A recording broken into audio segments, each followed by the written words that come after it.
Bonjour, mon nom est Carl Boileau, je suis conseiller d'arrondissement dans le district de Delorimier, donc candidat sous la bannière de la Coalition de Montréal pour la prochaine élection. Et aujourd'hui, je prends l'initiative de vous expliquer brièvement un concept fondamental dans la lutte à la corruption à Montréal qui est en train malheureusement d'être passé sous silence, sous les écrans médiatiques et qui mérite d'être compris. Alors, pourquoi la coalition? D'où ça vient? Ben, ça vient du constat que l'opposition s'est faite durant la démission de Gérald Tremblay. Cette expérience où, au comité exécutif, tous les partis d'opposition y avaient un siège et donc participaient aux décisions. Et ça a été une micro-révolution parce que du jour au lendemain, premièrement, le comité exécutif s'est vu siéger en public. Il y a eu des vraies réunions, donc parce qu'avant ça durait 2 heures et tous les contrats étaient accordés.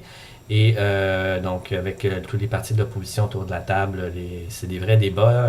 Les conseillers peuvent faire enfin leur travail de surveillance des fonds publics, poser des questions entre eux.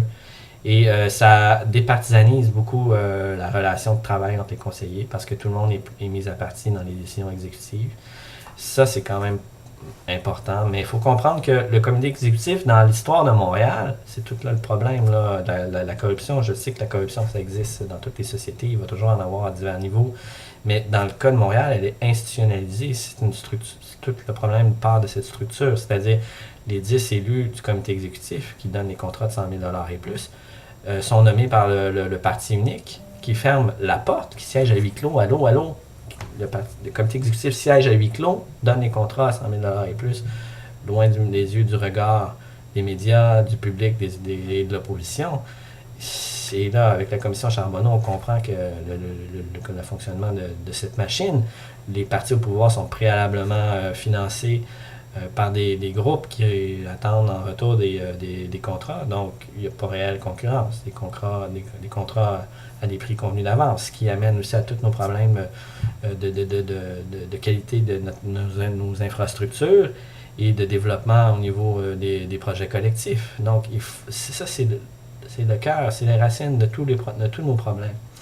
Et là, réveillez-vous, là, Denis Coderre, là, on ne sait toujours pas c'est quoi son programme, qui et sert de tête de proue à la Union Montréal. Alors, je vais être gentil, là, je ne vais pas me faire actionner, mais bon, Union Montréal, Denis Coderre, c'est pas mal la même organisation. Nous, la coalition, ben donc, on se voulait une ligue anti-Coderre pour permettre enfin de Montréal de se sortir de ce système. Et on a même affaire à tous les partis d'opposition, donc à Projet Montréal, de participer, mais bon, ça n'a pas fonctionné. On voit le résultat vers lequel c'est en train de nous diriger, de pas nous, l'opposition, avoir réussi à travailler ensemble. Le constat sera encore à refaire et refaire et refaire. Ça a l'air qu'on ne comprend pas très vite au Québec et à Montréal. Mais bon, nous, l'élection est un excellent moment pour expliquer en quoi consiste une coalition. Une coalition, c'est plusieurs partis qui travaillent ensemble.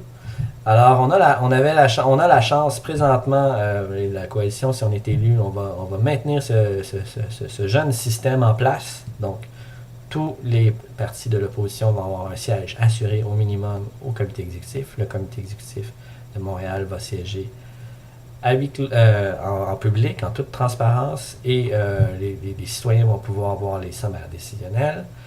Et on va continuer la politique de la loi 1, c'est-à-dire que les contractants doivent être validés à l'autorité, l'AMF, des marchés financiers préalablement pour pouvoir postuler et avoir des contrats. Tout ça, c'est des acquis qui sont très importants pour la relance de Montréal. Dernier point, moi je suis un démocrate. De plus en plus, je fais plus confiance à la nature humaine en politique. Il suffit de quelques individus pour pourrir tout un système, corrompre un système. Ça nous prend des institutions qui vont baliser le comportement de nos représentants élus. Et l'un des fers de lance, à mon avis, d'une réforme démocratique à tous les niveaux au pays, c'est bien le concept de coalition comme il existe dans les pays plus démocratiques comme en Europe. Et nous, on a eu des gros problèmes, Coalition Montréal, parce que pour l'instant, c'est juste un nom malheureusement, à développer le concept de coalition en amont des élections. Le directeur général des élections a refusé toutes nos demandes. La loi Québec est pas du tout adapté, ne reconnaît simplement pas l'existence des coalitions. Donc, c'est vraiment aliénant. C'est-à-dire qu'il faut toujours travailler les uns contre les autres. Puis, on a l'occasion, avec ce modèle-là qu'on propose pour Montréal, de peut-être de le transposer, ou du moins de cheminer dans nos esprits vers, hey, il serait peut-être temps de changer la façon de faire de la politique au Québec, puis même au Canada. Je veux dire,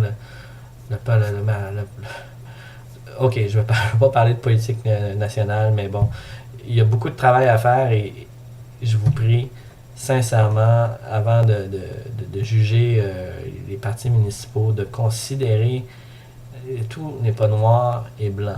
Il y a un message révolutionnaire dans la formation politique dans laquelle je suis présentement. Je ne sais pas si vous êtes en mesure de le comprendre et de comprendre surtout toute l'importance des conséquences de rester divisé en tant qu'opposition. On va se ramasser encore avec Denis Coderre, Réunion Montréal 2.0. J'espère que vous comprendrez la leçon. On a 4 ans pour se sortir. Merci de m'avoir écouté et à très bientôt. Allez voter.